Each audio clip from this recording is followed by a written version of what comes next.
Yay, you made it back. I'm so excited. So in this, what we're going to be working with today is several items that I shared that picture with you. Some Distress Oxide spray. I have some alcohol markers that we're going to use for doing some coloring. Just our regular black Memento Tuxedo black ink for stamping our image. This lovely spring stamp set. This is from Spring Hope from, sorry for the pause, they changed their name to Creative Worship Stamps, and a sweet friend of mine shared this set with me, and I appreciate it. I'm excited about using it. So our days are still gray, and but you know, today we're actually into official spring. So this is going to be a spring themed card. I set that aside.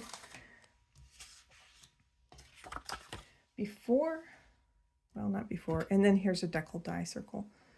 We'll be using that also. I'm going to share with you.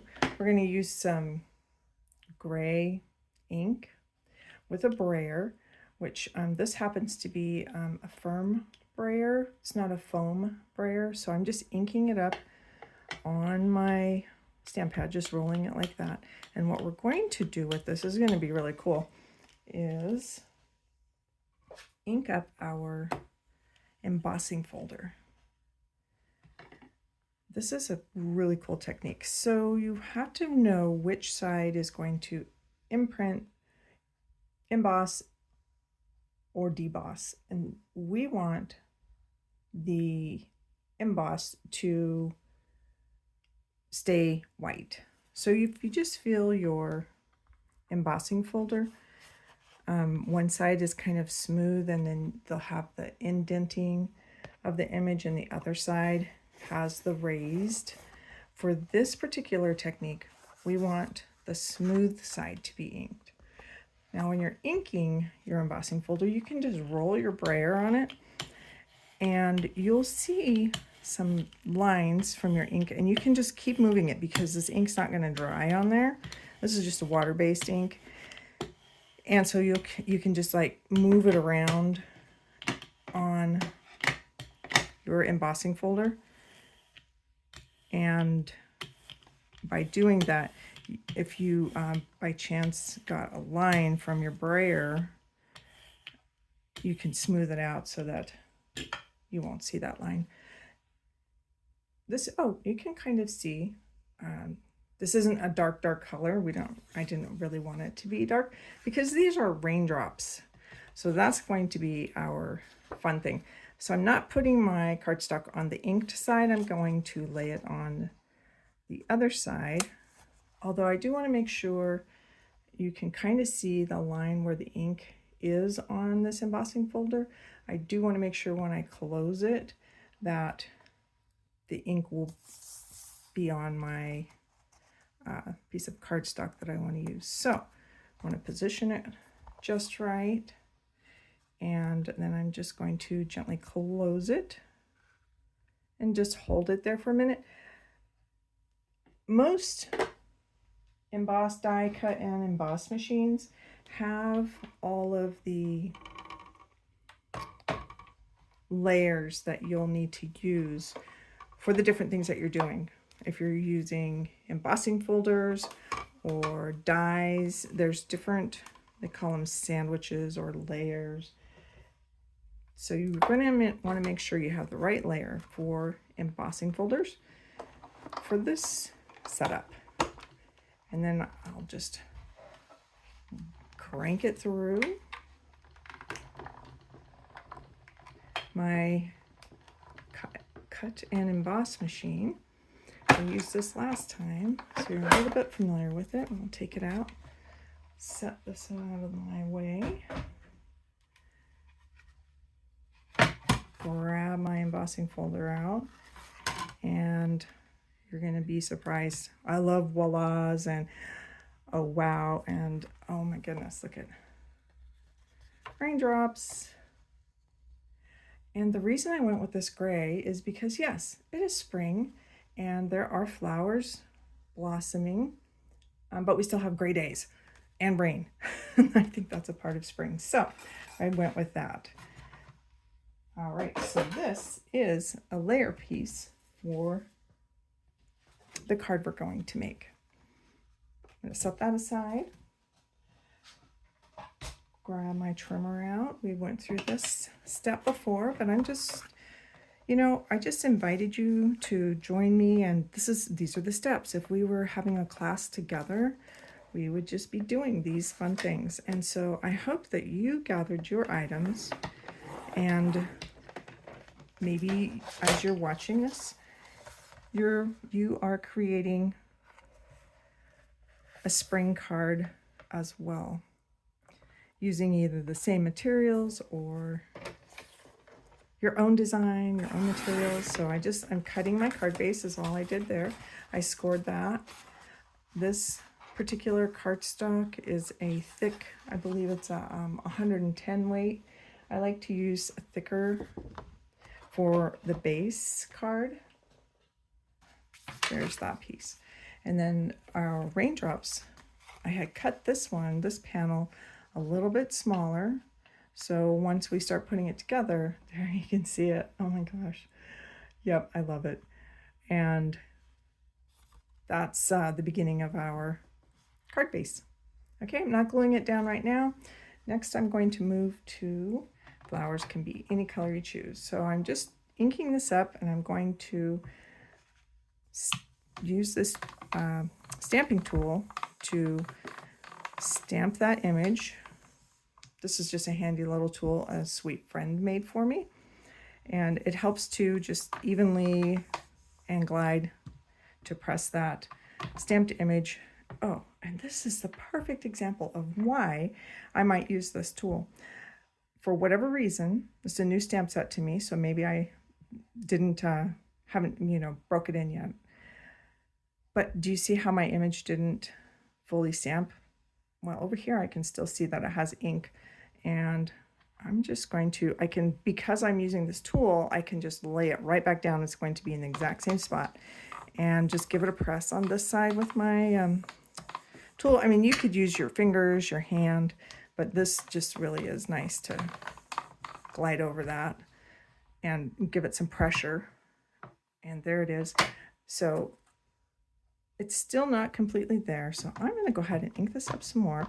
I was going to anyway, because this black is just a really nice black, and it'll just give us some crisp lines and allow our colors, when we color it, to just really pop and come to life.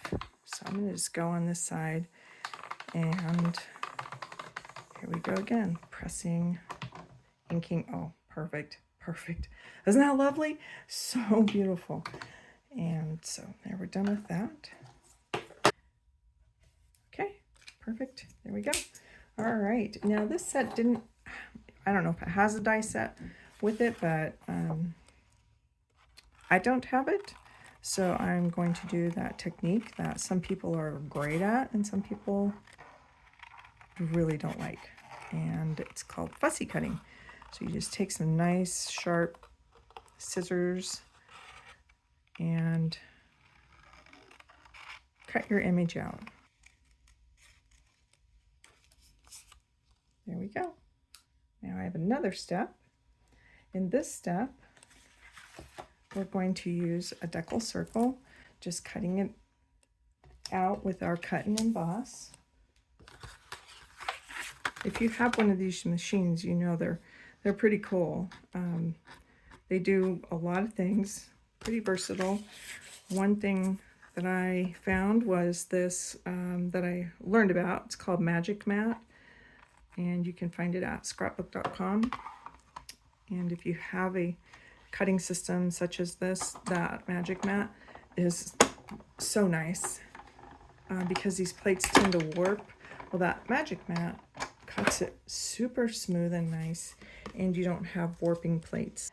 Now we're going to use that Distress Oxide spray. Here it is, and I used wild honey. One thing about spraying is If you know anything about spraying, yes, spraying means spraying, and that means things, splatters go places. So I'm just shaking this side to side as recommended. The pigment settles down in the bottom. And so you just want to make sure, and if you go up and down, it tends to kind of go up into the tube and into the spraying mechanism and can kind of cause clogs and things like that. So just do this quick little till it looks like it's mixed. And what I brought up here is a box. So you can actually buy these boxes, but I just made this one because who doesn't have a ton of boxes every day from Amazon, different places like that. And then I'm just holding this back a ways, and I'm going to just spritz into this area onto the circle that we created. I just want to create a background with this. Oh, pretty. Oh, can you see it already? There we go. It's that easy to just create a fun layering piece. I'll take it out of the box here. Set that there. Okay, coming together quite quickly. All right, so this is one more piece that we're adding right here. Oh my goodness. This actually looks like the day outside here. And look at, we're just gonna put that along the side there. And then all we need to do is add a sentiment. Here are all our pieces. Let's go ahead and get this card together using some of this liquid glue on. I'm going to do the same type of gluing with the decal circle.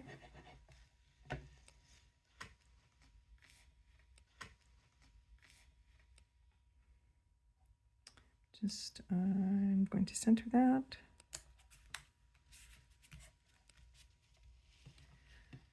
Be using some dimensionals for the flowers.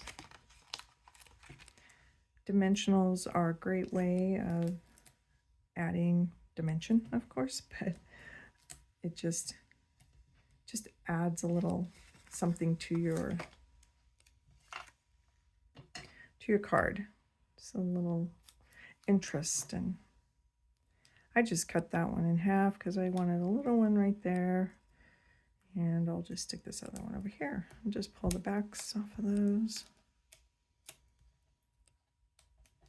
I'm glad that you decided to take a moment and share your time with me. So pretty.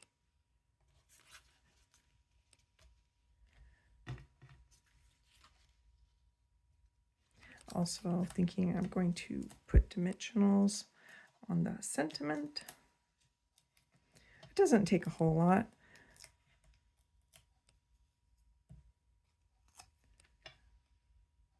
I like it to kind of go off, if you notice, with the flowers as well.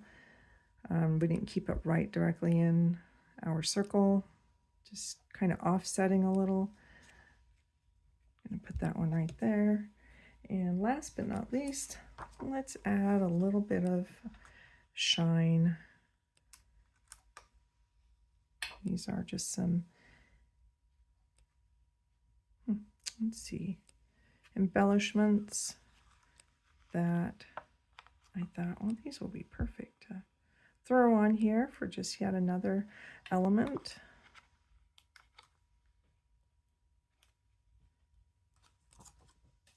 And there we go. Spring card. To me, that feels like spring because, you know, it's still a little bit gray out. We have raindrops, but we have the beautiful crocus that are just ready to just jump up. And again, what does that say? Spring is a beautiful reminder of God's transforming power. Is that not true? Thank you again so much for sharing your time with me. Go ahead and leave me a comment if you would like. If you have any questions, also share with your friends. Gather together and do, you know, follow along and have some fun together. And yes, in the comments, I would love to see comments. Do you want to see more of these? Do you have any requests, suggestions? This is just our time to hang out. So God bless. Have a great day. I'll see you again soon. Bye.